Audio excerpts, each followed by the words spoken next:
నమస్కారం టీజీ5 news TV వార్తలకు స్వాగతం. ముందుగా వార్తలోని ముఖ్యాంశాలు. రాయలసీమ లిఫ్ట్ ఆపేసిన ద్రోహానికి రేవంత్ మాటలే సాక్ష్యమన్న జగన్. చంద్రబాబు రాయలసీమ రైతులకు విలన్ గా మారారని వ్యాఖ్య. రాజకీయ లావాదేవీలకు రాయలసీమను తాకట్టు పెట్టారని వెల్లడి. రైతుల భవితవ్యంతో ఆటలాడితే మూల్యం తప్పదని హెచ్చరిక. ఓటమి జీర్ణించుకోలేకి కేటీఆర్ విమర్శలు చేస్తున్నారన్న రాజేష్ రెడ్డి. కవిత ప్రశ్నలకు ముందు సమాధానం చెప్పాలని డిమాండ్. వ్యక్తిగత దూషణలే బీఆర్ఎస్ పతనానికి కారణమని వ్యాఖ్య. మున్సిపల్ ఎన్నికల్లో కాంగ్రెస్ ఘన విజయం ఖాయమని వెల్లడి. అసెంబ్లీలో తన మాటకు పట్టింపు లేదని సీఎం రేవంత్ ఆవేదన. కీలక నేతల గైర్హాజరుపై రేవంత్ అసంతృప్తి. ప్రభుత్వ చర్చలకు సమన్వయం అవసరమని సీఎం అభిప్రాయం. కాంగ్రెస్ లో అంతర్గత క్రమశిక్షణపై చర్చ. హైదరాబాద్ లో 1.20 కోట్ల చైనా మాంజా పట్టివేత. సంక్రాంతి వేళ ప్రాణాలకు ముప్పు అన్న సిపి సజ్జనార్. అక్రమ నిల్వలు విక్రయాలపై కఠిన చర్యలు తీసుకుంటున్నామని హామీ. ప్రమాదకర మాంజాను పూర్తిగా నివారించాలని హెచ్చరిక. రాయలసీమ లిఫ్ట్ కు ఇద్దరు సీఎంలే కారణమన్న అవినాష్. రైతుల్లో ఆందోళన పెరిగిందన్న వైఎస్ అవినాష్ రెడ్డి. జగన్ తెచ్చిన ప్రాజెక్టుతోనే సీమ వ్యవసాయం నిలబడిందని వ్యాఖ్య. రైతుల భవిష్యత్తుతో ఆడుకుంటే ఉద్యమాలు తప్పవని హెచ్చరిక. తెలంగాణ అసెంబ్లీ సాక్షిగా సీఎం రేవంత్ రెడ్డి చేసిన వ్యాఖ్యలపై మాజీ సీఎం వైఎస్ జగన్ తీవ్రంగా స్పందించారు. రాయలసీమ లిఫ్ట్ ఇరిగేషన్ ప్రాజెక్టును ఆపేయాలని తాను అడిగితేనే చంద్రబాబు ఆపేశాడని రేవంత్ రెడ్డి చెప్పడం ఆశ్చర్యకరమని అన్నారు. ఈ వ్యాఖ్యలతో చంద్రబాబు రాయలసీమ రైతులకు విలన్ గా మారారని జగన్ విమర్శించారు. రాయలసీమకు సాగునీరు, తాగునీరు అందించే కీలక ప్రాజెక్టును రాజకీయ లావాదేవీల కోసం తాకట్టు పెట్టారని ఆరోపించారు. ఒక రాష్ట్ర సీఎం మరో రాష్ట్ర ప్రయోజనాల కోసం తన రాష్ట్రాన్ని అమ్మేశాడని అసెంబ్లీలోనే చెప్పడం దేశ రాజకీయాల్లో అరుదైన పరిణామమని వ్యాఖ్యానించారు. రాయలసీమ రైతుల భవితవ్యంతో ఆటలాడుతున్న ఈ కుట్రలను ప్రజలు గమనిస్తున్నారని, దీనికి రాజకీయంగా తగిన మూల్యం చెల్లించాల్సి వస్తుందని వైఎస్ జగన్ హెచ్చరించారు. రాయలసీమ లిఫ్ట్ ఇరిగేషన్ పనులను ఆపేయాలి అని అంటూ ఏకంగా తెలంగాణ ముఖ్యమంత్రి గారు అసెంబ్లీలో క్లోజ్ డోర్ మీటింగ్లో తాను అడిగానని, తన మీద గౌరవంతో చంద్రబాబు గారు ప్రాజెక్టును ఆపేశారు అని ఏకంగా తెలంగాణ ముఖ్యమంత్రి తెలంగాణ నిండు అసెంబ్లీ సభలో వాళ్ళ రిలేషన్షిప్ గురించి, చంద్రబాబు నాయుడు గారు రాష్ట్రాన్ని ఎలా అమ్మకానికి పెట్టారు అన్న వాస్తవాల గురించి ఏకంగా రేవంత్ రెడ్డి గారు అన్న మాటలు నిజంగా ఇది చూసిన తర్వాత ఒకసారిగా రాష్ట్ర ప్రజలకు అందరికీ కూడా, రైతన్నలందరికీ కూడా, మరీ ముఖ్యంగా రాయలసీమ, నెల్లూరు ఈ ప్రాంతాలకు సంబంధించిన రైతులకు నిజంగా చంద్రబాబు నాయుడు అనే వ్యక్తి ఒక విలన్ క్యారెక్టర్ కింద కనిపిస్తుంది. బీఆర్ఎస్ కార్యకర్తలపై దాడులు కొనసాగితే తీవ్ర పరిణామాలు తప్పవని మాజీ ఎమ్మెల్యే బొల్లం మల్లయ్య యాదవ్ హెచ్చరించారు. కాంగ్రెస్ నాయకులు పోలీసుల అండతో బీఆర్ఎస్ పార్టీ కార్యాలయాలు, దిమ్మెలను కూల్చి కార్యకర్తలపై దాడులు చేస్తున్నారని ఆరోపించారు. వేలుకు వేలు, కాలుకు కాలు అన్నట్టుగా ఎదురుదాడి జరుగుతుందని స్పష్టం చేశారు. రాజకీయ ప్రత్యర్థులపై అక్రమ కేసులు పెట్టడం, భయభ్రాంతులకు గురి చేయడం ప్రజాస్వామ్యానికి విరుద్దమని అన్నారు. ఇకపై దాడులు జరిగితే చట్టపరంగా పోలీసుల పాత్రను కూడా బయట పెడతామని హెచ్చరించారు. కాంగ్రెస్ నాయకులను తరిమికొట్టే పరిస్థితి వస్తుందని తీవ్ర వ్యాఖ్యలు చేశారు. రాష్ట్రంలో పెరుగుతున్న రాజకీయ హింసకు ప్రభుత్వం బాధ్యత వహించాలని మల్లయ్య యాదవ్ డిమాండ్ చేశారు. పోలీసులు లాఠీ రాజ్యాన్ని నడిపిస్తున్నారు. కాంగ్రెస్ నాయకులు పోలీసు వాళ్ళ అండతోని, అధికారుల అండతోని గ్రామాలలో స్వైర విహారం చేసే అధికార పక్షం వాళ్ళు మొక్కం చెల్లక ఈ రోజు ఏం చేయాలనంటే ప్రతిపక్ష నాయకుల మీద, ప్రతిపక్ష నాయకుల ఇళ్ల మీద దాడులు చేయాలనే ఉద్దేశంతో కాంగ్రెస్ నాయకులు పోలీసు వాళ్ళ సహకారంతో గద్దెలు వాలగొడుతున్నారు, ఇళ్ల మీద దాడులు చేస్తున్నారు, పొలాల మీద దౌర్జన్యం చేస్తున్నారు. ఖబర్దార్ నేను చెప్తా ఉన్న కాంగ్రెస్ నాయకులకి, మళ్ళొక్కసారి పునరావృతం అయితే కోదాడు నియోజకవర్గంలో ఎక్కడ గులాబీ జెండాని టచ్ చేసిన బీఆర్ఎస్ నాయకుడిని పైన దౌర్జన్యం జరిగిన ఈద్ కా జవాబు पत्थर से देंगे। बिल्कुल अभी कोई आगे पीछे सोचने का नहीं है। ఏలుకి ఏలు కాలు కాలు సమాధానం చెప్పడం మాకు కూడా తెలుసు. తప్పకుండా రేపు రానున్న భవిష్యత్తులో ఏ ఒక్క కార్యకర్త మీద ఏ ఒక్క చిన్న దాడి జరిగినా దానికి ప్రతి సమాధానంగా మేము కూడా దాడులకు దిగుతామనే విషయాన్ని పోలీసు వాళ్ళకి హెచ్చరికతో చెప్తున్నా. ఇవాళ కొండాపురంలో జరిగింది, మొన్న బ్యాటంలో జరిగింది, రేపు ఇంకెక్కడ జరగడానికి ఊహలు చేస్తున్నారో తెలియదు. 100% పోలీసు వాళ్ళు చర్యలు చేపట్టకపోతే అధికార నాయకులు పోలీసు వాళ్ళు మాకు అండగా ఉన్నారనే ధీమాతో ముందడుగు వేస్తే తప్పకుండా చట్టపరంగా పోలీసు వాళ్ళ బట్టలిపుతాం, అధికార పార్టీ వాళ్ళని ఊర్ల నుంచి బయటకు వెళ్ళగొడతాం అనే విషయాన్ని కూడా సభాముఖంగా తెలియజేస్తున్నా. హెచ్ఎండిఏ పరిధిలోని రైతుల సమస్యలపై రంగారెడ్డి జిల్లా అబ్దుల్లాపూర్ మెట్ మండలం కోహెడాలో రౌండ్ టేబుల్ సమావేశం నిర్వహించారు. ఈ సమావేశంలో భూసేకరణ, పరిహారం, లేఅవుట్ల అనుమతులు, రోడ్లు, డ్రైనేజీ వంటి అంశాలపై రైతులు తీవ్ర ఆవేదన వ్యక్తం చేశారు. అభివృద్ది పేరుతో రైతుల భూములను తక్కువ ధరలకు తీసుకుంటూ సరైన పరిహారం ఇవ్వడం లేదని ఆరోపించారు. నిబంధనలు స్పష్టంగా లేకపోవడం వల్ల రైతులు నష్టపోతున్నారని తెలిపారు. న్యాయ నిపుణులు, రైతు సంఘాల ప్రతినిధులు సమావేశంలో పాల్గొని ప్రభుత్వానికి స్పష్టమైన విధానాలు ఉండాలని సూచించారు. రైతుల హక్కులను కాపాడుతూ అభివృద్ది జరగాలని, లేకపోతే పోరాటం తప్పదని హెచ్చరించారు.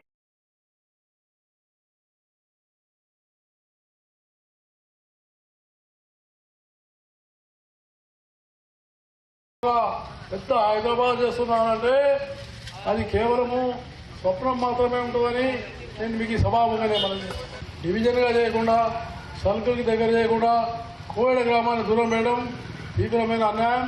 ఈ కోయడ గ్రామాన్ని తప్పకుండా డివిజన్గా చేసి తీరాలని నేను ఈ సభాముఖంగా. రాయలసీమ లిఫ్ట్ ఇరిగేషన్ అంశంపై మాజీ మంత్రి జేసీ ప్రభాకర్ రెడ్డి తీవ్రంగా స్పందించారు. రాయలసీమ పౌరుషం గురించి మాట్లాడే అర్హత చంద్రబాబుకు లేదని వ్యాఖ్యానించారు. ధర్మవరంలో మీరు ఏం చేశారో చెప్పాలని సవాల్ విసిరారు. రాజకీయ స్టైల్తో మాట్లాడడం కాదు, రాయలసీమ ప్రజలకు చేసిన మేలు ఏంటో చెప్పాలని ప్రశ్నించారు. లిఫ్ట్ ఇరిగేషన్ ప్రాజెక్టుల విషయంలో చంద్రబాబు వైఖరి రాయలసీమ రైతులకు తీరని అన్యాయం చేసిందని అన్నారు. నీటి ప్రాజెక్టులు ఆపడం ద్వారా ప్రాంత అభివృద్ధిని అడ్డుకున్నారని విమర్శించారు. రాయలసీమ ప్రజల ఆత్మగౌరవంతో చెలగాటమాడితే తగిన రాజకీయ ఫలితాలు ఎదుర్కోవాల్సి వస్తుందని హెచ్చరించారు. నిన్ను నీ భాష మార్చుకో. మొన్న చెప్తాను చూడు, మొత్తం ముస్లింస్ నీకు ఓటు వేసినారు కాబట్టి నువ్వు వాడికి వచ్చినావు. అదే వేరే వాడిని నిలబెట్టింటే వేలకు పోయింది. పొంద గుడ్ మార్నింగ్, గుడ్ ఈవినింగ్ ఏం చేసినావు చెప్పరా? ధర్మవరం నువ్వు ఏం చేసినావు చెప్పరా? తెస్తువి మిషన్, తెస్తువి సెగ్రిగేషన్ మిషన్ ఈ రోజు అట్లే ఉంది. బాడిగలు తీసుకొని తిన్నావు, దాంతో నువ్వు సుఖపడినావు. రా ధర్మవరం పోదాం. ఈ రోజుకి మీ సెగ్రిగేషన్ చేసినారా? ఎందుకు అందరిని ఆడబోసుకుంటాడు? అంటే చంద్రబాబు నాయుడు గురించి లే, నీకు చంద్రబాబు నాయుడు గురించి మా అర్హత ఉందరా? నేను కూడా జగన్ కన్నా పెద్దోడిని, బట్ ఈజ్ ఎ లీడర్. కొద్ది వరకే నేను మాట్లాడగలను. ఏమో దేశంలో నువ్వే అంతా తెలిసినట్లు స్టైల్గా స్టైల్ కొద్దాం కొయ్యొద్దు. రాయలసీమకు పౌరుషం లేదా? లే ఏడ్రా నీతో పాటు తోడుపుట్టిన వాళ్ళు ఇద్దరు, ఒకడు 150 కేజీలు, ఒకటి 100 కేజీలు ఉన్నారు. అడిగిపోయినారా మీర్రా? పౌరుషం లేదు, అందరికి పౌరుషం లేదనుకోద్దండి. గడిచిన 5 ఏళ్ళు ఊర్లోనే ఉన్నా. ఆ రోజు నీ పోలీసులు కొడితే నీ కొట్టించుకున్నా. ఏమైందిరా? పౌరుషమా? రాండిలే పౌరుషం నా కొడకల్లారా. ఉమ్మడి వరంగల్ జిల్లా పాలకుర్తి ఎమ్మెల్యే యశస్విని రెడ్డి, ఆమె అత్త ఝాన్సీ రెడ్డి వ్యవహార శైలిపై కాంగ్రెస్ సీనియర్ నేతలు ఏఐసీసీ ఇన్ఛార్జికు ఫిర్యాదు చేశారు. ఝాన్సీ రెడ్డి షాడో ఎమ్మెల్యేలా వ్యవహరిస్తూ పార్టీకి నష్టం కలిగిస్తున్నారని ఆరోపించారు. స్థానిక సంస్థల ఎన్నికలు ముగియగానే ఇద్దరు అమెరికాకు వెళ్లిపోవడంతో నియోజకవర్గ ప్రజలు తీవ్ర ఇబ్బందులు పడుతున్నారని తెలిపారు. వారి పాలన వల్ల కాంగ్రెస్ పార్టీకి స్థానికంగా నష్టం జరిగిందని అసమ్మతి నేతలు పేర్కొన్నారు. తక్షణమే చర్యలు తీసుకోకపోతే రాబోయే మున్సిపల్ ఎన్నికల్లో రెబల్ అభ్యర్థులను బరిలోకి దింపుతామని హెచ్చరించారు. ఈ వ్యవహారం కాంగ్రెస్ పార్టీలో అంతర్గత కలహాలను బయటపెట్టింది. మరి ఝాన్సీ రెడ్డి పరిపాలన బాగలేదని, వారి యొక్క మోనోయిజం, వారి యొక్క షాడోయిజం తోటి ప్రజలు ఇబ్బంది పడుతూ ఉన్నారని చెప్పి ఈరోజు మీనాక్షి గారికి మేము రిప్రజెంటేషన్ ఇవ్వడం జరిగింది. ఆ రిప్రజెంటేషన్ను మీనాక్షి గారు బాగా స్పందించారు. వారికి మేము కృతజ్ఞత చెప్తా ఉన్నాం. ఎందుకంటే కాంగ్రెస్ పార్టీలో మరి ఇటువంటి పద్ధతి ఎక్కడ లేదు. మరి క్రమశిక్షణ లేని వ్యక్తులు, ఒక సిటిజన్షిప్ లేని వ్యక్తి ఈరోజు మా మీద మోనోపలి చేస్తూ ఉన్నదంటే అది కరెక్ట్ కాదు. అధిష్టానాన్ని కూడా మోసం చేసింది. అధిష్టానం మోసం చేసి వైస్ ప్రెసిడెంట్ తీసుకున్నారు. ఆ వైస్ ప్రెసిడెంట్ పై కూడా న్యాయ విచారణ చేసి తక్షణమే వైస్ ప్రెసిడెంట్ తీసేయాలని చెప్పడం జరిగింది కాంగ్రెస్ పార్టీలో. ఎందుకంటే సిటిజన్షిప్ లేని వ్యక్తులకు మన బైలాలో లేదు, కాంగ్రెస్ బైలాలో వైస్ ప్రెసిడెంట్ ఇవ్వడానికి లేదు. సిటిజన్షిప్ ఉన్నదని చెప్పి కాంగ్రెస్ అధిష్టానాన్ని కూడా మోసం చేయడం జరిగింది. ఆ మోసాన్ని కూడా ఈ రోజు మీనాక్షి గారి దృష్టికి తీసుకుపోయినా ఎటువంటి జరగకూడదు. మరి ఎందుకు ఈ పద్ధతిలో జరుగుతూ ఉన్నది, ఇంతమంది సర్పంచులు ఓడిపోవడానికి కారణం ఏందని చెప్తే వారికి చెప్పడం జరిగింది. అమ్మ, వారి ప్రవర్తన బాగలేదు, ప్రజల్లో ఉండట్లేదు. వాళ్ళు ఎలక్షన్లు కాగానే ఇద్దరు అత్తాకోడలు చదువుకొని అమెరికా వెళ్లిపోయారు. మరి ఈ రోజు ప్రజలకు ఏ కష్టం వచ్చినా చూసేవాళ్ళు లేడు. చూసే నాయకులను మమ్మల్ని అందరినీ అసమ్మతిగా, దయాకర్రావు ద్రోహులుగా చిత్రీకరిస్తా ఉన్నది. బీఆర్ఎస్ వర్కింగ్ ప్రెసిడెంట్ కేటీఆర్ పై కాంగ్రెస్ ఎమ్మెల్యే కూచుకుల రాజేష్ రెడ్డి తీవ్ర స్థాయిలో విమర్శలు గుప్పించారు. ఎన్నికల్లో ఎదురైన ఓటమిని కేటీఆర్ జీర్ణించుకోలేకపోతున్నారని, అదే నిరాశతో రాహుల్ గాంధీపై అనుచిత వ్యాఖ్యలు చేస్తున్నారని మండిపడ్డారు. ముందుగా సొంత చెల్లి కవిత అడుగుతున్న ప్రశ్నలకు కేటీఆర్ సమాధానం చెప్పాలని డిమాండ్ చేశారు. రాజకీయ నేపథ్యం లేకపోయినా రేవంత్ రెడ్డి ప్రజల నమ్మకం పొందుతూ సీఎం అయ్యారని చెప్పారు. ప్రజాస్వామ్యంలో ఓటమిని అంగీకరించకుండా వ్యక్తిగత దూషణలకు దిగడం బీఆర్ఎస్ పతనానికి నిదర్శనమన్నారు. రాబోయే మున్సిపల్ ఎన్నికల్లో కాంగ్రెస్ ఘన విజయం సాధించడం ఖాయమని ధీమా వ్యక్తం చేశారు. రాజేష్ రెడ్డి ఇంకేం గెలవడం, నేను ఇవాళ మీకు బల్లగుద్ది చెప్తున్నా, మళ్ళా టైం కూడా కాంగ్రెస్ వస్తుంది. మా ప్లానింగ్, మా సీఎం గారి ప్లానింగ్ అన్ని కూడా కరెక్ట్ ఉన్నాయి, పగడ్బందీగా ఉన్నాయి. ఫస్ట్ ఆ పార్టీల వాళ్ళ సొంత రక్తం మాట్లాడుతున్న కవితమ్మ మాట్లాడే ప్రశ్నలకు వాళ్ళు ఆన్సర్లు ఇవ్వాలి. దాన్ని కప్పిపుచ్చడానికి కేటీఆర్ రాహుల్ గాంధీ అవలాడు అంటాడు. మనం వింటారా? రాహుల్ గాంధీని ప్రధానమంత్రిని వదులుకున్న రాహుల్ గాంధీని వాడు అవలాగాడు, వీడు అవలాడు. అంటే మనిషి నచ్చకపోవచ్చు, నాకు కూడా చాలా మంది నచ్చారు, కానీ నేను ఎవరు తింటాను. నేను ఇప్పుడు రాజకీయం, ఎలక్షన్ వరకు రాజకీయం, ఇప్పుడు చేయాల్సిన డెవలప్మెంట్. నార్కల్లో డెవలప్ కావాలి. నాకు అవకాశాలు ఇచ్చారు, నా ప్రజలు నాకు అవకాశాలు ఇచ్చారు. నేను చేస్తాను నార్కల్ డెవలప్మెంట్. నాకు ఎంత కష్టమైనా నేను చేస్తాను, ఇలాగే రోజు చేస్తున్నాను. వాడవలాడు, వీళ్ళవడాలి అంటే నాకంటే ముందు రేవంత్ రెడ్డి గారు సీఎం అయిపోయిన బాధతో ఈరోజు రాహుల్ గాంధీ అవలాడు సీఎం అంటే ఎప్పుడైనా ఒక మంచికి రెస్పెక్ట్ ఇవ్వడం అంటే వాళ్ళ కుటుంబ కళలు, నేను సీఎం కాలేదు అనే విధంగా ఈరోజు ఈడబడి పంట మాట్లాడుతున్నాం. మనిషి అన్నాక మనిషికి రెస్పెక్ట్ ఇచ్చి నేర్చుకుంటాం. ఏం తింటాలంటే పీఆర్ఎల్ఏ ప్రాజెక్టు విషయంలో కాంగ్రెస్ చేసిన తప్పులు తెలిసి కూడా బీఆర్ఎస్ ఎందుకు బయట పెట్టలేదని కేంద్ర మంత్రి బండి సంజయ్ ప్రశ్నించారు. గత ప్రభుత్వం కృష్ణా జలాలను సద్వినియోగం చేసుకోలేదని విమర్శించారు. ఏటా సుమారు 60 టీఎంసీల నీరు వృధాగా సముద్రంలో కలిసిపోయిందన్నారు. నీటి వాటా ప్రకారం తెలంగాణకు 571 టీఎంసీలు, ఆంధ్రప్రదేశ్ కు 299 టీఎంసీలు రావాల్సిండగా వాటాలు పూర్తిగా రివర్స్ అయ్యాయని తెలిపారు. ఈ ఒప్పందానికి ఉమాభారతి సమక్షంలో చంద్రబాబు, కేసీఆర్, హరీష్ రావు బాధ్యత వహించాలని ఆరోపించారు. ఈ అంశాన్ని ప్రజల ముందుకు తీసుకెళ్లాల్సిన బాధ్యత బీఆర్ఎస్ తీసుకోలేదని విమర్శించారు. లాక్డౌన్ టైంలో వీటిని అన్నిటి మీద కూర్చొని నేను తెలుసుకునేవాడిని కూడా.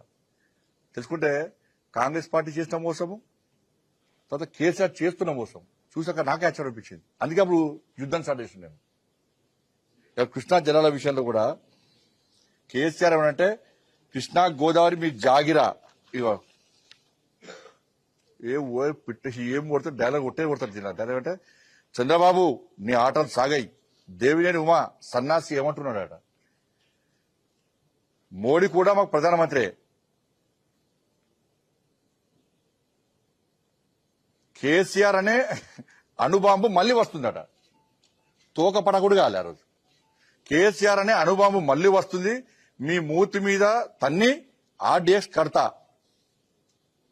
ఈ పక్కకు ఉమా, ఎవరు ఉమా, దేవినేని ఉమా, మా కళ్ళు పొడుస్తారా పాలమూరు రంగారెడ్డికి నీళ్ళెక్కడివి అసలు అనుమతున్నాయని ఆయన కూడా అడిగిన రోజు.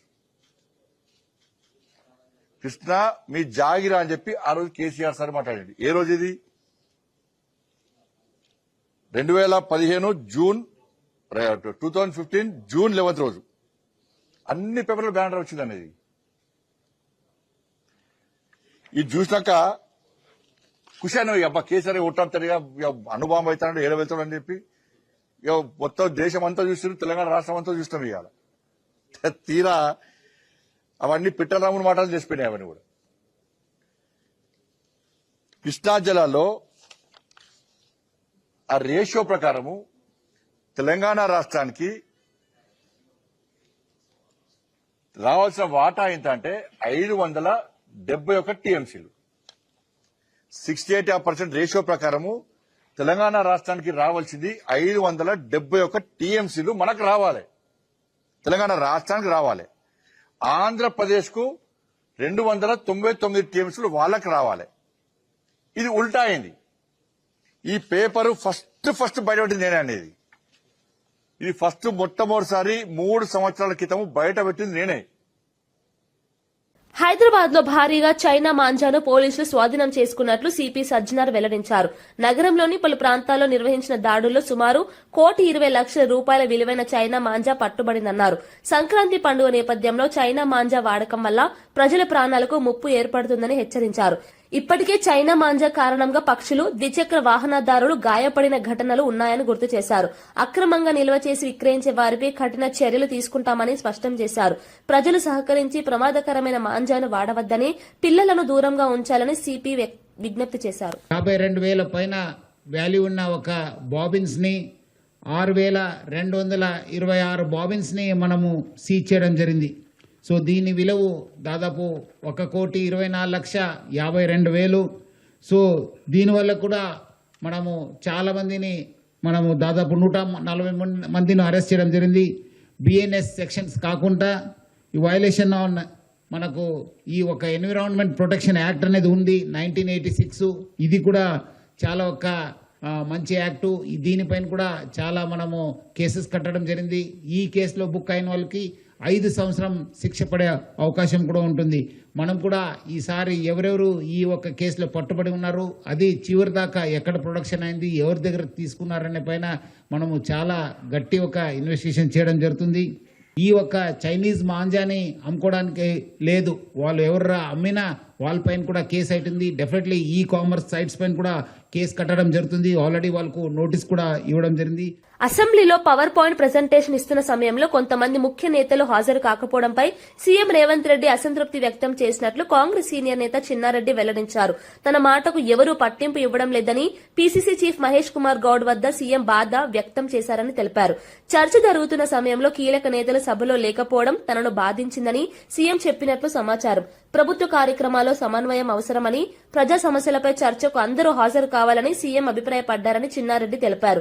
ఈ వ్యాఖ్యలు కాంగ్రెస్ లో అంతర్గత చర్చకు దారితీస్తున్నాయి. డిండికి నీళ్లు కావాలంటారు. డిండికి నీళ్లు కావాలంటే నేను కూడా మాట్లాడా, కేబినెట్ మీటింగ్ లో మాట్లాడా. సార్ ఒకసారి నల్గొండ వాళ్ళ మాటలినే మనము ఈ పాలమూరు రంగారెడ్డి జూరాల నుంచి కిందికి తీసుకొని పోయినాం. మళ్ళీ అదే మిత్రులు మా డిండికి నీళ్లు కావాలంటున్నారు. శ్రీశైలం సోర్స్ గా ఒక లిఫ్ట్ పెట్టుకోమని చెప్పండి వాళ్ళకు. ఎందుకు మా ఏదో రిజర్వాయర్ నుంచి తీసుకుంటారు మీరు? లేక మాకు నీళ్ళు వచ్చినా ఈ ప్రాంతంలో మా భూములన్నీ పోయినాయి అనేటువంటి మాట కూడా చెప్పినాం. దానికి నేను ఒక్కటే మాట చెప్తాను. ఇప్పుడు డిండికి నీళ్ళు ఇవ్వాలన్నా కూడా మీకు ఈ ఏదుల రిజర్వాయర్ కన్నా ఒట్టెం రిజర్వాయర్ చాలా పెద్దది. దాదాపుగా 16-17 టీఎంసీలు నిలబడేటువంటి ప్రాజెక్టు ఒట్టెం. అదే మాదిరిగా మీ కింద ఉండేటువంటి కరివెను కూడా అంతే సమానంగా ఉండే ప్రాజెక్టు 16-17 టీఎంసీలు నిలబడేటువంటి ప్రాజెక్టు. ఆ ప్రకారంగా ఏదో కేవలం 5-6 టీఎంసీ నిలబడే ప్రాజెక్టు. అలాంటి చిన్న ప్రాజెక్టులో ఎందుకు తీసుకెళ్తారన్నా, మీరు ఈ ఒట్టెం నుంచి కనుక మీరు తీసుకుంటే ఆ బ్యాక్ వాటర్ నుంచి మీకు ఆ పక్కనే ఉండేటువంటి ఒక 2 గ్రామాలు ఉన్నాయి. పోతిరెడ్డిపల్లి అనేటువంటి గ్రామం, దాని ఒట్టెం అవతల పక్కన, అంటే నీళ్ళు నిలబడే దాని పక్కన. దాని తర్వాత సిరిసవాడ, ఒకప్పుడు జడ్చర్ల ఎమ్మెల్యే ఉండే సుధాకర్ రెడ్డి గారని, ఆ సిరిసవాడ ఆయన సొంత గ్రామం. ఈ 2 గ్రామాల నుంచి కనుక కాలువ పోతే డిండి వాగులో పడతాయి నీళ్లు, నేరుగా మీకు డిండి ప్రాజెక్టు పోతాయి. కేవలం 300 కోట్లతో ఈ ప్రాజెక్ట్ పూర్తి అవుతుందన్నమాట కూడా నేను చెప్పా. దానికి ఇవాళ 1,800 కోట్ల ఎస్టిమేట్ తయారు చేసినారు. మన ఒట్టెం నుంచి కాలువ అటు తిప్పి ఇటు తిప్పి ఇటు తిప్పి ఇటు తిప్పి తీసుకొని, అంటే మన ఏదుల నుంచి మీకు ఒట్టె నుంచి తీసుకొని పోతే 300 కోట్లు అయిపోతుంటారు 2 గ్రామాల నుంచి కనుక తీసుకొని పోతే. కానీ ఇలా ఏదుల నుంచి తీసుకొని పోతున్నారు 1800 కోట్ల ఎస్టిమేట్ చేసినారు. 1800 కోట్లు ఎస్టిమేట్ చేసినారు. ఇది అయిన తర్వాత నేను ఈ మాట మాట్లాడిన తర్వాత ఒక 5-6 మంది నల్గొండ ఇంజనీర్స్ నా దగ్గరకు వచ్చారు. చిన్న నీ ఒట్లా నీ విట్లా నువ్వు చాలా నిజాయితీ పడు, నీ చాలా గొప్పవాడివి, ఇలా ఈ ప్రాజెక్టు ఇట్లా కనుక అయితేనే అవుతుంది లేకపోతే కాదన్నా, దానికి అడ్డమేయకండి అన్నా. వాళ్ళు ఎంత తెలివైన వాళ్ళు చూడండి, ఎంబడే గ్రహించి ఎవడు దీనికి అడ్డం మాట్లాడుతున్నాడు, ఎవడు దీనికి వ్యతిరేకంగా మాట్లాడుతున్నాడు, వాళ్ళని ఎట్లా మేనేజ్ చేసుకోవాలి. 300 కోట్లతో అయిపోయే ప్రాజెక్ట్కి ఇవాళ 1800 కోట్లు అప్రూవల్ ఇచ్చేసినాం. క్యాబినెట్ లో కూడా అప్రూవ్ అయిపోయింది. నాలాంటి చిన్నవాడిని నవరిపినా కూడా వినే పరిస్థితి లేదా. అందుకని జూబ్లీహిల్స్ ఎమ్మెల్యే నవీన్ యాదవ్ అసెంబ్లీలో తొలిసారి మాట్లాడడం ఎంతో గర్వంగా ఉందని తెలిపారు. తెలుగు సినీ TV outdoor unit technician union కార్యక్రమంలో ఆయన ముఖ్య అతిథిగా పాల్గొని మాట్లాడారు. తొలిసారిగా శాసనసభలో అడుగు పెట్టడం తనకు చిరస్మరణీయ అనుభూతి అని చెప్పారు. అసెంబ్లీలో తన స్వరం వినిపిస్తూ నియోజకవర్గ సమస్యలపై మాట్లాడే అవకాశం రావడం గర్వకారణమని పేర్కొన్నారు. ప్రజలు ఇచ్చిన బాధ్యతను నిబద్దతతో నిర్వర్తిస్తానని హామీ ఇచ్చారు. కార్మికులు, టెక్నీషియన్ల సమస్యలను అసెంబ్లీలో ప్రస్తావిస్తానని ఆయన భరోసా ఇచ్చారు. అవును, అంటే మీ ఫీలింగ్ ఎలా ఉంది? కొత్తగా అంటే ఫస్ట్ టైం అసెంబ్లీలో పోయినప్పుడు చాలా ఉంటది కదా, ఎంతైనా చాలా సంతోషంగా ఫీల్ అవుతాము. అండ్ అడుగు పెట్టిన రోజే నాకు అవకాశం రావడము, మా ప్రాంత సమస్యల్ని అసెంబ్లీలో మాట్లాడడం చాలా హ్యాపీగా ఫీల్ అయ్యాను. మా పబ్లిక్ కూడా హ్యాపీగా ఉన్నారు. దాని రిజల్ట్ కూడా ఇమ్మీడియట్ గా హై టెన్షన్ లేన్స్ కి సంబంధించి, నాళాలకు సంబంధించి అధికారులు కూడా మాట్లాడడం, హై టెన్షన్ లేన్స్ పైన కూడా అధికారులు ఫీల్డ్లోకి వచ్చి వాటికి సంబంధించిన ఎస్టిమేట్ చేయడం, అంటే పని కూడా ఫాస్ట్ జరిగే అవకాశాలు ఉన్నాయి. అండ్ చేపిస్తాను. అసెంబ్లీలో కొత్తగా పోయినప్పుడు చాలా హ్యాపీగా ఉన్నా. అండ్ నాకు అవకాశాలు కూడా వస్తున్నాయి, చాలా హ్యాపీగా అన్ని మనకి. రాయలసీమ లిఫ్ట్ ఇరిగేషన్ ప్రాజెక్టుపై Telangana CM Revanth Reddy, AP CM Chandrababu Naidu కలిసి ద్రోహం చేశారని కడప ఎంపీ వైఎస్ అవినాష్ రెడ్డి తీవ్ర ఆరోపణలు చేశారు. ఈ విషయాన్ని విన్న నాటి నుంచి రాయలసీమ రైతుల్లో తీవ్ర ఆందోళన నెలకొందని తెలిపారు. రైతుల సమస్యలను ప్రభుత్వ దృష్టికి తీసుకెళ్లేందుకు సమావేశానికి వెళ్తే సమస్యలు వినకుండా ఎదురుదాడి చేస్తున్నారని విమర్శించారు. తెలంగాణ ప్రభుత్వం ఇష్టారాజ్యంగా ప్రాజెక్టు నిర్మిస్తూ నీటిని తరలిస్తుంటే ఆ ఎత్తులకు పై ఎత్తుగా రాయలసీమ లిఫ్ట్ ఇరిగేషన్ ను తీసుకొచ్చింది వైఎస్ జగన్ అని గుర్తు చేశారు. ఈ ప్రాజెక్టు ద్వారా రాయలసీమ రైతులు, వ్యవసాయం నిలబడిందని చెప్పారు. రైతుల భవిష్యత్తుతో ఆడుకుంటే ఉద్యమాలు తప్పవని హెచ్చరించారు. మరి ఝాన్సీ రెడ్డి పరిపాలన బాగలేదని, వారి యొక్క మోనోయిజం, వారి యొక్క షాడోయిజం తోటి ప్రజలు ఇబ్బంది పడతా ఉన్నారని చెప్పి ఈరోజు మీనాక్షి గారికి మేము రిప్రజెంటేషన్ ఇవ్వడం జరిగింది. ఆ రిప్రజెంటేషన్ ను మీనాక్షి గారు బాగా స్పందించారు. వారికి మేము కృతజ్ఞత చెప్తా ఉన్నాం. ఎందుకంటే కాంగ్రెస్ పార్టీలో మరి ఇటువంటి పద్ధతి ఎక్కడ లేదు. మరి క్రమశిక్షణ లేని వ్యక్తులు, ఒక సిటిజన్షిప్ లేని వ్యక్తి ఈరోజు మా మీద మోనోపలి చేస్తా ఉన్నదంటే అది కరెక్ట్ కాదు. అధిష్టానాన్ని కూడా మోసం చేసింది. అధిష్టానం మోసం చేసి వైస్ ప్రెసిడెంట్ తీసుకున్నారు. ఆ వైస్ ప్రెసిడెంట్ పై కూడా న్యాయ విచారణ చేసి తక్షణమే వైస్ ప్రెసిడెంట్ తీసేయాలని చెప్పడం జరిగింది కాంగ్రెస్ పార్టీలో. ఎందుకంటే సిటిజన్షిప్ లేని వ్యక్తులకు మన బైలాలో లేదు, కాంగ్రెస్ బైలాలో వైస్ ప్రెసిడెంట్ ఇవ్వడానికి వీల్లేదు. సిటిజన్షిప్ ఉన్నదని చెప్పి కాంగ్రెస్ అధిష్టానాన్ని కూడా మోసం చేయడం జరిగింది. ఆ మోసాన్ని కూడా ఈ రోజు మీనాక్షి గారి దృష్టికి తీసుకుపోయినా ఎటువంటి జరగకూడదు. మరి ఎందుకు ఈ పద్ధతిలో జరుగుతూ ఉన్నది, ఇంతమంది సర్పంచులు ఓడిపోవడానికి కారణం ఏందని చెప్తే వారికి చెప్పడం జరిగింది. అమ్మ, వారి ప్రవర్తన బాగలేదు, ప్రజల్లో ఉండట్లేదు. వాళ్ళు ఎలక్షన్లు కాగానే ఇద్దరు అత్త కోడలు ఇద్దరు చదువుకొని అమెరికా వెళ్లిపోయారు. మరి ఈ రోజు ప్రజలకు ఏ కష్టం వచ్చినా చూసేవాళ్ళు లేడు. చూసే నాయకులను మమ్మల్ని అందరినీ అసమ్మతిగా, దయాకర్రావు ద్రోహులుగా చిత్రీకరిస్తా ఉన్నది. తెలంగాణలో కాంగ్రెస్, బీజేపీ పార్టీలు అక్రమ సంబంధాన్ని కొనసాగిస్తూ పనిగట్టుకుని బీఆర్ఎస్ పార్టీపై, ఆ పార్టీ నాయకులపై దాడులు చేస్తున్నాయని బీఆర్ఎస్ నేతలు ఆరోపించారు. దీనికి నిదర్శనంగా వెదిరి శ్రీరామ్ రెడ్డి రేవంత్ రెడ్డికి మద్దతుగా ప్రెస్ మీట్ పెట్టారని విమర్శించారు. ప్రభుత్వానికి వ్యతిరేకంగా మాట్లాడిన వారిపై అక్రమ కేసులు, దాడులు పెరుగుతున్నాయని తెలిపారు. ప్రజాస్వామ్యంలో విపక్ష స్వరం నొక్కే ప్రయత్నం జరుగుతోందని ఆందోళన వ్యక్తం చేశారు. బీఆర్ఎస్ ను రాజకీయంగా ఎదుర్కోలేక కాంగ్రెస్, బీజేపీ కలిసి కుట్రలు చేస్తున్నాయని ఆరోపించారు. ఈ దాడులకు భయపడబోమని, ప్రజల మధ్య నిజాలు బయట పెడతామని స్పష్టం చేశారు. పార్టీ శ్రేణులు అప్రమత్తంగా ఉండాలని పిలుపునిచ్చారు. చెట్ల పంపిణీ కార్యక్రమంలో భాగంగా ఖైరతాబాద్ వివిధ డివిజన్లకు సంబంధించి ఇవన్నీ కూడా పంపిణీ కార్యక్రమం చేయడం జరిగింది. ఎందుకంటే వెనువెంటనే మన షాదీ ముబారక్ కానీ, కళ్యాణ లక్ష్మి కానీ, ఇతర బెనిఫిషరీస్, అదే సీఎం రిలీఫ్ ఫండ్ చెక్లు కానీ, ఇవన్నీ కూడా ముఖ్యమంత్రి గారు వెనువెంటనే చేస్తున్నందులో భాగంగా మరి వచ్చినటువంటి వాళ్ళకి ఇప్పటికే కొంచెం కాలాతీతం అవుతుందని ఒక ఆవేదన ఉంది కాబట్టి అది జరగకుండా ఇమ్మీడియట్గా చేయాలని ఆలోచన చేస్తా ఉన్నాం. తప్పకుండా ఇంకా అభివృద్ధి విషయంలో ఇప్పటికే ముఖ్యమంత్రి గారు స్పెషల్ డెవలప్మెంట్ ఫండ్ కూడా మాకు క్రియేట్ చేయడం జరిగింది. దాని కింద మేము పెద్ద ఎత్తున కార్యక్రమం చేస్తాం. తీవ్రమైనటువంటి పదజాలం, ఎందుకంటే ఒక నాయకుడి మీద మీరు అలాంటి పదజాలం వాడడం కరెక్ట్ కాదు. అందుకనే మీరే గెలికి కయ్యం పెట్టుకుంటున్నారు ముఖ్యమంత్రి గారు గెలిపితే మరి మీరు ఒక్కటంటే 10 అంటారు ముఖ్యమంత్రి గారు. అందుకని ఆలోచించాలి, ఏదైనా అనే ముందు ఎందుకు అంటున్నాము, ఏ ఉద్దేశంతో అంటున్నాము మీరు చెప్పండి. రాజకీయంగా మీరు ఎన్ని రకాలుగా విమర్శించినా ముఖ్యమంత్రి గారు కూడా చెప్పారు, అందరు కూడా వెల్కమ్ చేస్తున్నారు. మీరు చేయండి, పాలసీస్ మీద ఏదన్నా ప్రభుత్వం పాలసీస్ మీద చెప్పండి, లేకుంటే ఇంకేదని చెప్పండి. కానీ ఇట్లా ఇంత తెలివి ఉన్నటువంటి అన్ని చెప్పుకునే వ్యక్తులు ఇలా ఎందుకు దిగజారిపోతున్నారు అనేది అర్థమవుతలేదు. ఇది కరెక్ట్ కూడా కాదు. ఎందుకంటే దిగజార రాజకీయాలు చేయడం అనేది కరెక్ట్ కాదు. వ్యక్తిగతంగా దూషించడము, వ్యక్తిగతంగా మాట్లాడము, అది ఏదో మనకు గొప్ప పేరు వస్తుందని భావిస్తారు. కానీ దీనివల్ల ఎంత డిమారలైజ్ అయిపోతారు, మీరు ఎంత మరి ఇది పోతున్నారు అనేది మీరు అర్థం చేసుకుంటలేరు. ఇప్పటికైనా రియలైజ్ కావాలి, చేసిన తప్పులు వల్ల మీకు జరిగిన నష్టానికి మీరు రియలైజ్ కావడం లేదు. ఇంకా అదే అహంకార ధోరణితోని మీరు ఏదైతే ప్రవర్తిస్తుండ్రో ఈ అహంకారమే మీకు దెబ్బతీసింది. మళ్ళీ అదే ప్రవర్తనతో పోతున్నారు కాబట్టి మళ్ళీ ఇదే మీకు పునరావృతం అవుతుంది. కాబట్టి ఇప్పటికైనా చేసిన దానికి క్షమాపణ చెప్పి అపాలజీ చెప్పి తప్పకుండా మీరు రాజకీయంగా విమర్శించండి. లేకుంటే రాష్ట్ర ప్రభుత్వం ఇచ్చిన హామీలు నెరవేర్చకుంటే మీరు లిఖితపూర్వకం పంపించండి రాహుల్ గాంధీ గారు, తప్పేం లేదు. కానీ రాహుల్ గాంధీ గారిని ఉద్దేశించి మీరు ఇలాంటి వ్యాఖ్యలు చేయడం అనేది ఎవరు కూడా హర్షం వ్యక్తం చేయరు, ఎవరు కూడా దాన్ని కాంగ్రెస్ ప్రభుత్వ పనితీరుపై శాసనసభ స్పీకర్, శాసన మండలి చైర్మన్ ఇద్దరూ తీవ్ర వ్యాఖ్యలు చేయడం ద్వారా ప్రభుత్వ వైఫల్యం బహిర్గతమైందని ప్రతిపక్ష నేతలు విమర్శించారు. ఉప ముఖ్యమంత్రులను ఉద్దేశించి మీరు చెబుతున్నవి అన్ని అబద్దాలే అని సభాపతులు చెప్పడం గమనార్హమన్నారు. ట్రాన్స్ఫార్మర్లు కాలిపోతే పట్టించుకోవడం లేదని, ఆసుపత్రుల్లో డాక్టర్లు లేరని, విద్యా వ్యవస్థ నిర్వీర్యమైందని సభాపతులే చెప్పారని గుర్తు చేశారు. అంటే ప్రభుత్వం వాస్తవ పరిస్థితిని దాచిపెడుతోందని ఆరోపించారు. ప్రజలకు మౌలిక సదుపాయాలు కల్పించడంలో ప్రభుత్వం పూర్తిగా విఫలమైందన్నారు. ఇలాంటి పాలనకు ప్రజలు త్వరలోనే గుణపాఠం చెబుతారని హెచ్చరించారు. ప్రజలు గెలిపించారు. అటువంటిది లోకల్ బాడీ ఎలక్షన్ లో 2000 మెజార్టీ టీఆర్ఎస్ మెజార్టీ వచ్చి చూపెడతా ఉన్నది. మరి దాన్ని దృష్టిలో పెట్టుకోకపోతే రాబోయే రోజుల్లో పార్టీకి నష్టం జరుగుతుందని చెప్పి మేము మరొకసారి మీనాక్షి గారికి, మా ముఖ్యమంత్రి గారికి, మా పీసీ ప్రెసిడెంట్ గారికి మరొకసారి రిక్వెస్ట్ చేస్తా ఉన్నాం. దీన్ని తక్షణమే స్పందించి రేపు తొర్రూరు మున్సిపాలిటీ నియోజకవర్గంలో ఒకటే మున్సిపాలిటీ ఉంది. తొర్రూరు మున్సిపాలిటీ 16 వార్డులు ఉన్నాయి. మరి 16 వార్డులలో మేము గనుక బాధ్యత తీసుకోకుండా అధిష్టానం కనుక ఆమె మీద బాధ్యత చెప్తే ఒక్క వార్డు కూడా గెలిచే పరిస్థితి లేదు. మేము ప్రజల్లో ఉండే నాయకులం, నిత్యం ప్రజల్లో ఉంటాం. ఒకవేళ మీరు స్పందించకపోతే మేము కూడా 16 వార్డుల్లో క్యాండిడేట్లను పెట్టి గెలిపించుకొచ్చి సీఎం గారికి ఒప్పజెప్తామని చెప్పి మేము కోరుకుంటా ఉన్నాం.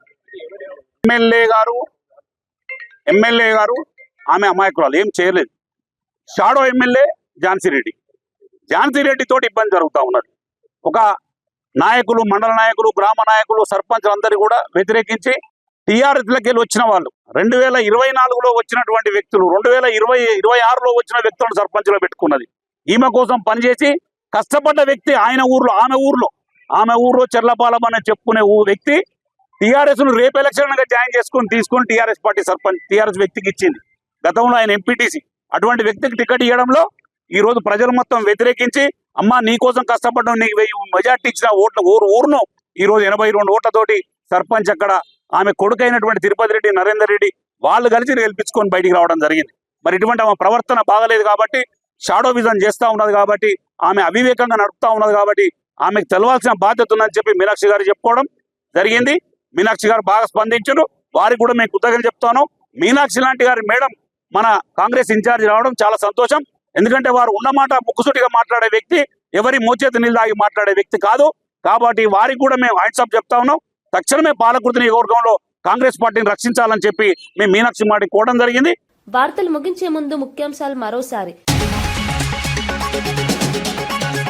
రాయలసీమ లిఫ్ట్ ఆపేసిన ద్రోహానికి రేవంత్ మాటలే సాక్ష్యమన్న జగన్. చంద్రబాబు రాయలసీమ రైతులకు విలన్ గా మారారని వ్యాఖ్య. రాజకీయ లావాదేవీలకు రాయలసీమను తాకట్టు పెట్టారని వెల్లడి. రైతుల భవితవ్యంతో ఆటలాడితే మూల్యం తప్పదని హెచ్చరిక. ఓటమి జీర్ణించుకోలేకి కేటీఆర్ విమర్శలు చేస్తున్నారన్న రాజేష్ రెడ్డి. కవిత ప్రశ్నలకు ముందు సమాధానం చెప్పాలని డిమాండ్. వ్యక్తిగత దూషణలే బీఆర్ఎస్ పతనానికి కారణమని వ్యాఖ్య. మున్సిపల్ ఎన్నికల్లో కాంగ్రెస్ ఘన విజయం ఖాయమని వెల్లడి. అసెంబ్లీలో తన మాటకు పట్టింపు లేదని సీఎం రేవంత్ ఆవేదన. కీలక నేతల గైర్హాజరుపై రేవంత్ అసంతృప్తి. ప్రభుత్వ చర్చలకు సమన్వయం అవసరమని సీఎం అభిప్రాయం. కాంగ్రెస్ లో అంతర్గత క్రమశిక్షణపై చర్చ. హైదరాబాద్ లో 1.20 కోట్ల చైనా మాంజా పట్టివేత. సంక్రాంతి వేళ ప్రాణాలకు ముప్పు అన్న సిపి సజ్జనార్. అక్రమ నిల్వలు విక్రయాలపై కఠిన చర్యలు తీసుకుంటున్నామని హామీ. ప్రమాదకర మాంజాను పూర్తిగా నివారించాలని హెచ్చరిక. రాయలసీమ లిఫ్ట్ కు 2 సీఎంలే కారణమన్న అవినాష్. రైతుల్లో ఆందోళన పెరిగిందన్న వైఎస్ అవినాష్ రెడ్డి. జగన్ తెచ్చిన ప్రాజెక్టుతోనే సీమ వ్యవసాయం నిలబడిందని వ్యాఖ్య. రైతుల భవిష్యత్తుతో ఆడుకుంటే ఉద్యమాలు తప్పవని హెచ్చరిక. ఇవి ఈనాటి వార్తా విశేషాలు. మరో బులెటిన్లో మళ్ళీ కలుద్దాం. నమస్కారం.